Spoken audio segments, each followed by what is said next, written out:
એક મહિલા જેનું નામ સુલતાના છે, એનું ઉર્ફે નામ ગુજરાતમાં સ્વીટી છે અને મૂળ નારાયણગંજ બાંગ્લાદેશની રહેવાસી છે. 2019માં બાંગ્લાદેશી પાસપોર્ટ પર એને ભારતમાં પ્રવેશ કર્યો. હૈદરાબાદ, અમદાવાદ અને જૂનાગઢ જેવી અલગ અલગ જગ્યાઓએ એને કામના ભાગરૂપે ત્યાં રહેલી છે અને કોરોના સમયે 2020માં એ કોલકાતા થઈ અને ઢાકા પરત ગયેલ.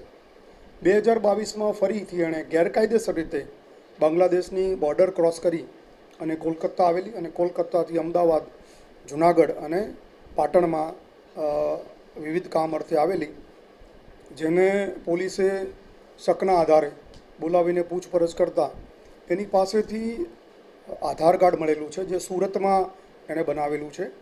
એ સિવાય એનું પાન કાર્ડ પણ મળેલું છે અને ગુજરાતમાં એક જૂનાગઢ અને સુરતમાં એણે 2 વાર લગ્નો કરેલા છે અને એનું સુરત મહાનગરપાલિકામાં લગ્ન નોંધણીનું પ્રમાણપત્ર પણ અમને મળ્યું છે. એ સિવાય એણે 3 એફિડેવિટ કરી છે લગ્ન અંગેની, ડાયવોર્સ અંગેની.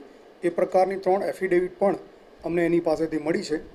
એના મૂળ આમ તો બાંગ્લાદેશમાં પણ લગ્ન થયેલા છે અને ત્યાં એના 4 સંતાનો પણ છે.